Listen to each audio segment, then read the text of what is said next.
Hello everyone and welcome back to my channel. So as well as the Series 3, I've been busy with my other Land Rover, the 110. The MOT was coming up, I did my checks around the vehicle, my usual checks, and found a few things that couldn't really wait. The plan is to get this one properly on the road so I can then focus my attention on the Series 3 build. So I started with descaling the chassis. I'm using my Clark needle gun attached to the air compressor. It just gets rid of the rust and scale and remaining bits of wax oil. Prior to this, I did give it a hot wash, a good steam cleaning. I didn't film that unfortunately, because not to rant, but in this country it's no wonder that vehicles like this or any vehicles rot, because there is no facility to remove the debris, you know, like the salt that collects on roads in England. I'm sure other countries have these underbody cleaning facilities, but it's just not something that we have in this country really. It took me ages to find somewhere that would let me use theirs. Anyway, this is just after the steam cleaning, removing any rust, paint, old wax oil.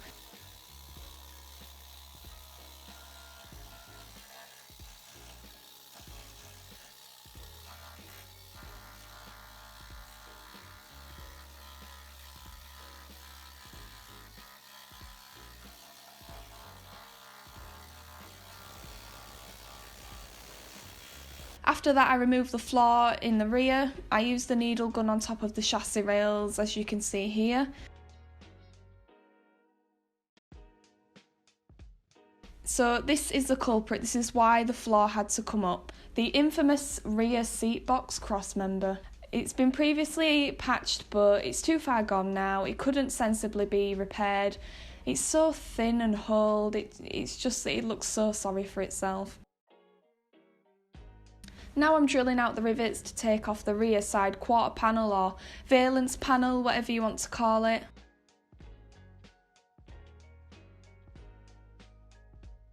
Behind my head you can see those removed now. The bottom of the C post, the B/C pillar, have also rotted out. It's a common problem on these Defender station wagon types because water tends to pool there and collects in there. So the salty, horrible water from the roads, it just rots it out. So the most frustrating job for me was scraping this horrible wax oil off, as I intend to continue to descale and get it down to as clean metal as possible. I will be giving this a coat of Corollas rust inhibiting primer and paint to try and stop that rust. I'm not trying to save the chassis life, I'm just trying to prolong it, as I do want this vehicle to carry on as long as possible whilst I complete my Series 3 build. Once the Series 3 is done, I intend to put a Galv chassis on the 110 hopefully as well. I did put the wax oil on when the vehicle was new to me. It was just a half-hearted effort really. Mistakenly painted it over rust, and if rust's already there, wax oil won't do much.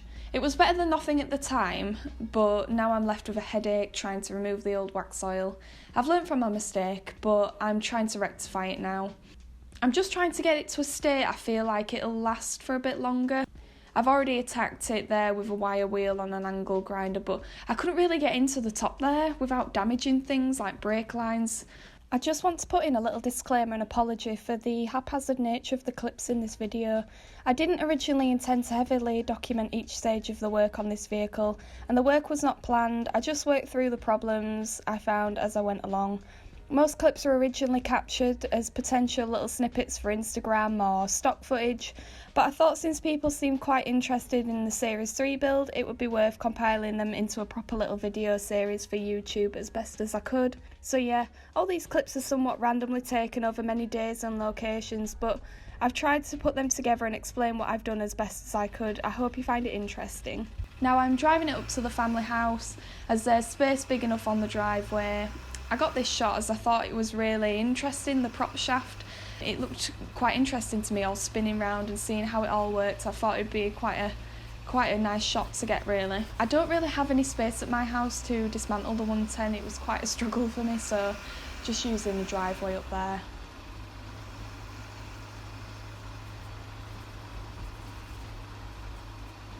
I can now jack it up and do a better job of getting into all those spaces.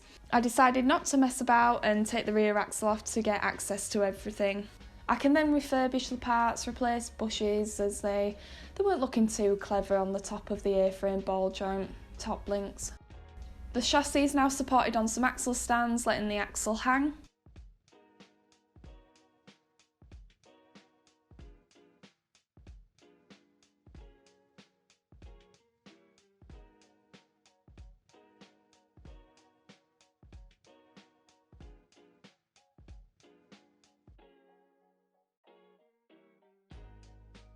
So here it is, it's been looking like this for a few months now. Just taking the wheels off there. Preparing to remove the rear axle now and get good access to the rear of the chassis. The main reason I started all of this is because I found a small hole in the rear of the chassis that needs patching. Here I am getting these bolts off and my glamorous assistant holding the other side with a breaker bar there. I'm just using my impact gun. These bolts that hold the top of the A-frame linkage on, even though this was a powerful impact gun, it was struggling. Like you can see the rust there being broken off. It got them out though.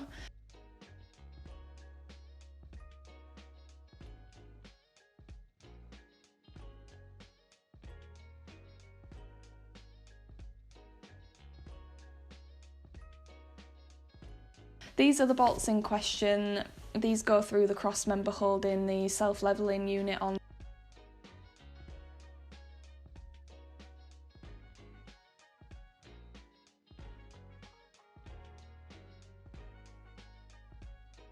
Now these bolts were a nightmare. You can see the state that the ball joint is in and all those bolts. I was really not looking forward to removing these.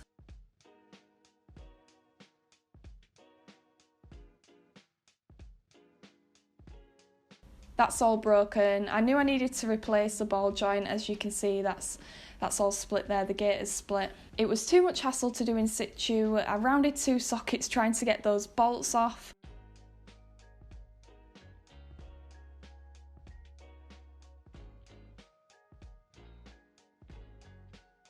Those are the top links of the A-frame there.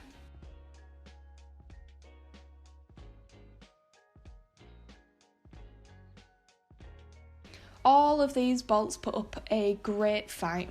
So I had one person on one side with a breaker bar and socket, and most of them did come off with the impact gun. As you can see here, inevitably I had to resort to the old angle grinder. A 1mm slitting disc is on the angle grinder, cutting through those bolts that would literally not give up at all. I think I'm cutting one of the link bolts there.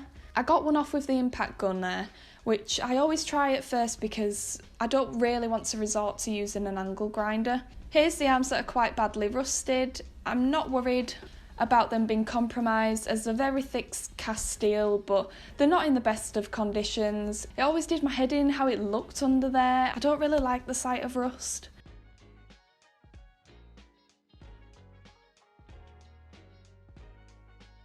Now I have a long breaker bar with a scaffolding pole on it. That's an all-drive socket on there, which I bashed on to make sure it was on there and get a good grip. It gripped so well it actually stripped the splines in there, as they are a spline socket, these.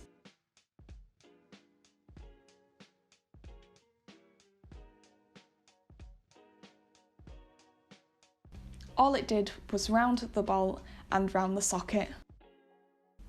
Here's the axle removed. Unfortunately, I didn't record this as it took all of us to manhandle it off. I decided to do a proper refurb of this axle. I won't be rebuilding the differential, but everything else is getting a refurb. That self-levelling unit, believe it or not, it is actually still functional, so I'm going to address the corrosion on it, as I do intend on keeping it.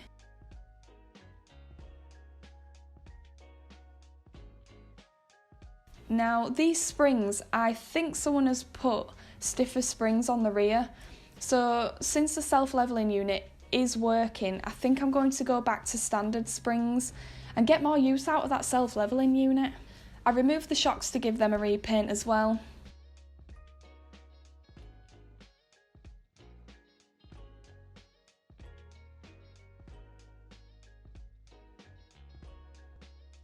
I'm just removing the brake calipers now, which aren't in great condition. They're not really seized or anything. There's some slight pitting on the pistons. They're not the original ones, they're just aftermarket ones. So I'll be replacing them with AP Lockheed ones. You can see the corrosion there on the piston. If there were AP Lockheed ones, I would consider refurbing them, maybe with new stainless steel pistons, but since they're non-brand, I don't really think it's worth it, to be honest. Here I am having another attempt at those annoying bolts with a chisel now. I've made an incision with the angle grinder, trying to knock it round using heat as well. They wouldn't budge at all. I did actually resort in the end to welding a larger nut on these and then using the impact gun to get them off.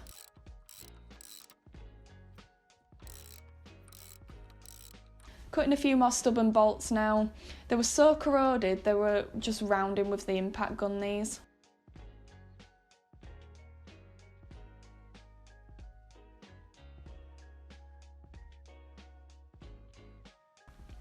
Here's the clerk of works assessing what I'm doing, making sure I'm doing the job properly.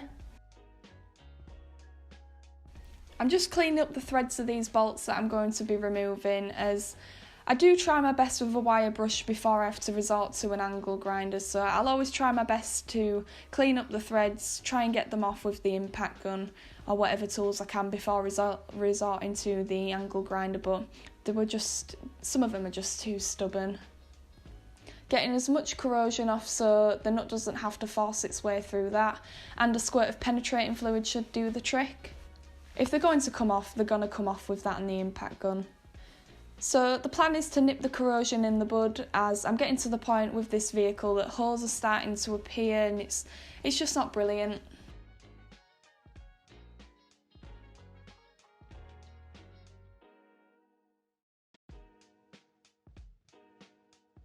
See there, that's what was hiding behind that, so it all needs addressing.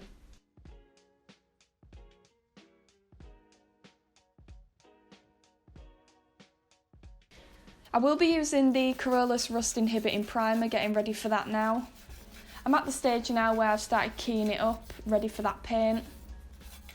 I'm just halting the rust, I don't want it getting any worse. My plan is for this vehicle to last around 2 more years, as I reckon I'll get the Series 3 done by next summer, or at least I aim to have it complete by then.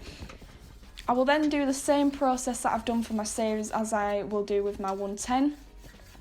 But this is just long preventative maintenance more than anything. Just getting rid of any remaining wax oil and paint, loose debris, getting ready for that painting. The wax oil really did my head in. I had to use various methods, including heat, solvents. Dry wax oil wasn't too bad to remove. It was when it was still quite tacky and oily. It was just an absolute nightmare. I found the best method was warming up some baby oil. Since it's just mineral oil itself, it softened it up really nicely, so then it just scraped off with more ease. I'm trying to get it down to as much bare metal as possible with a good key for that paint to give it the best chance, for it working. I'll just re-emphasise, this is nowhere near a proper job, it's just a haphazard make, do and mend job to keep it going. I would like at least one Land Rover on the road really. I do have a daily car, which is a BMW 3 Series, but it's not really fit for what my Land Rover does. It's not really fit for purpose, as in towing my caravan or just do things I enjoy doing really, like green laning and exploring and taking laddie places.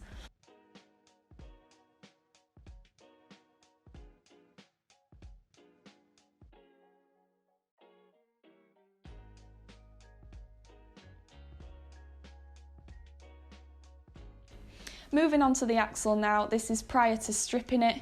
Obviously those brake backing plates are toast. The stub axles are also too far gone.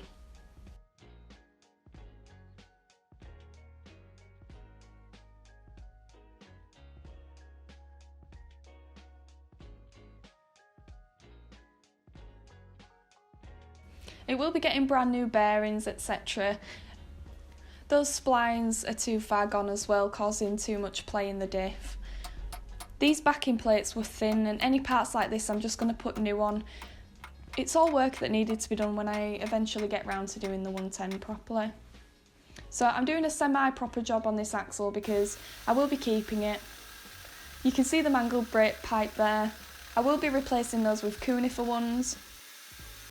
There's the horrible thin brake backing plate there. Again, these are just so cheap, I'm just going to replace them.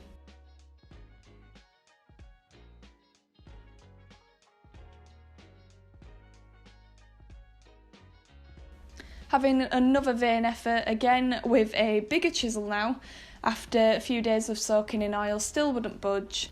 This was before I welded the larger nut onto it, but again, just another effort to try and get it off before having to resort to that.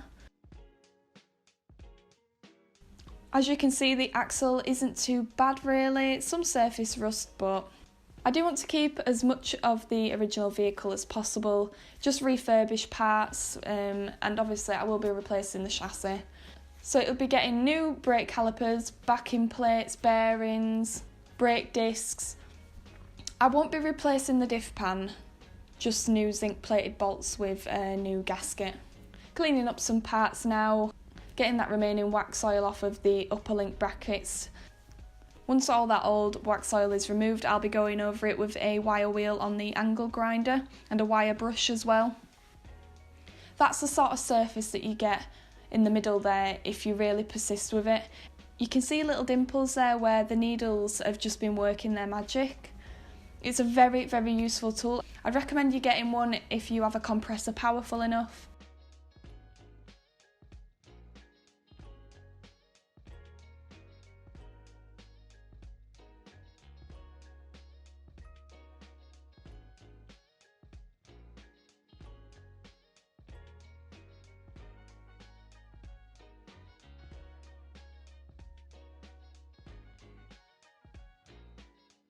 Here I am getting under the spring seats and in the back of the stub axle mountings as well. The needle gun is just great at removing all that scale. You can use this tool to remove the paint, but I'm not too bothered about that. I'll be spray painting the axle.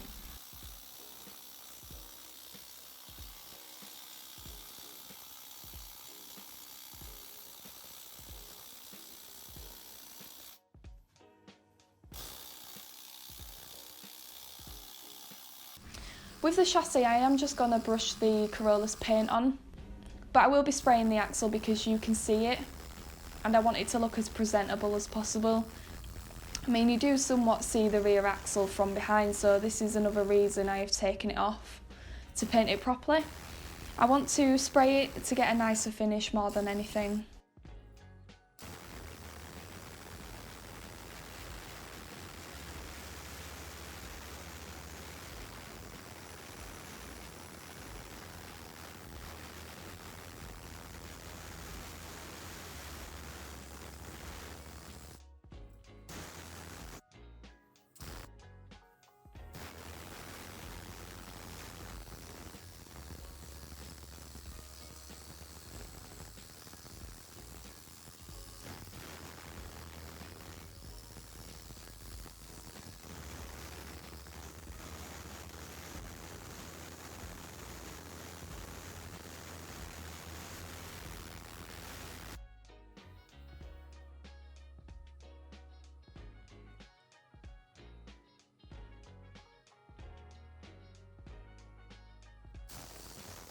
By the look of these shock hangers, you can see that the axle isn't in too bad of a condition.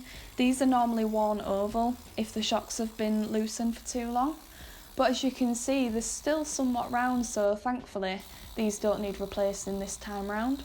There are a few little bits on the axle that need replacing, like the bracket that holds the brake pipe on, as it's only thin metal, and like the brake backing plates as well. Anything with thin metals have started to get holes in, so I'm just going to replace them.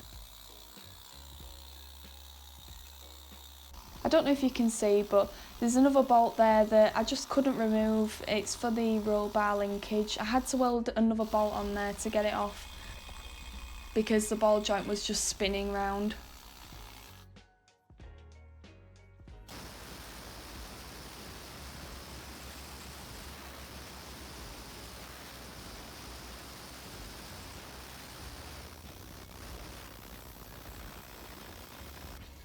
Now I'm cleaning up the A-frame arms. You can see that the needle gun, how it works and getting rid of all that heavy scale, it almost is cleaning it up to quite a nice clean metal really.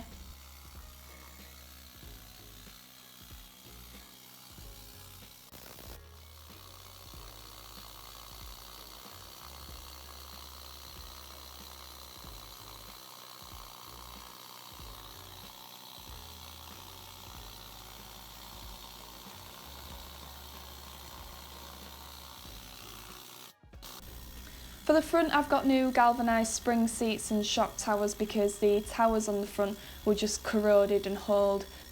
So I got some galvanised ones which I intend on painting and prepping. Here's all the other little ancillaries, all prepped ready for painting.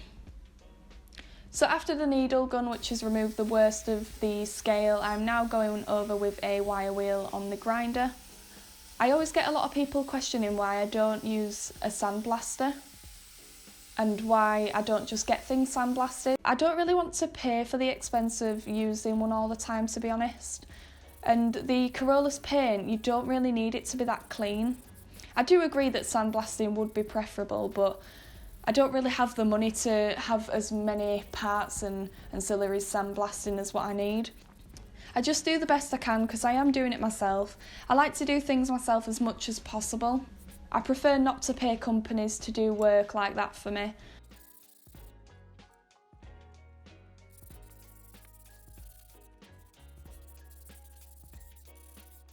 Here we go, Clarka Works again, my furry companion. I do intend on building a sandblaster to do smaller components and get in all those little spaces I can't get to. But even the size of my compressor, it's a reasonable 200 litre 18 CFM. Even that really is just on the lower limits of what I need for a sandblaster. I need quite a powerful compressor really, around 23-25 CFM at least, so that's another reason I don't have or use a sandblaster.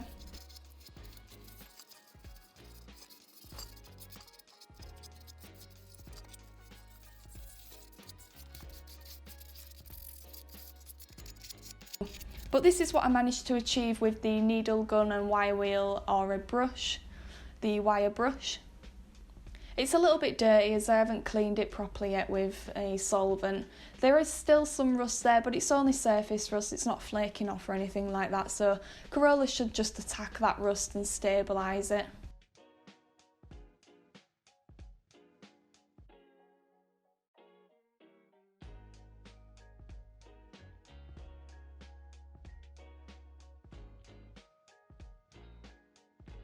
Here is where I'm going to leave it for today, the 110 looking very sorry for itself without the rear axle, prepped and ready for paint. I hope you enjoyed the video. Please feel free to like, comment and subscribe. As I say, I will be leaving it there, but join me on the next part where I'll be cracking on further with the 110. And I will see you again next time. Thanks for watching.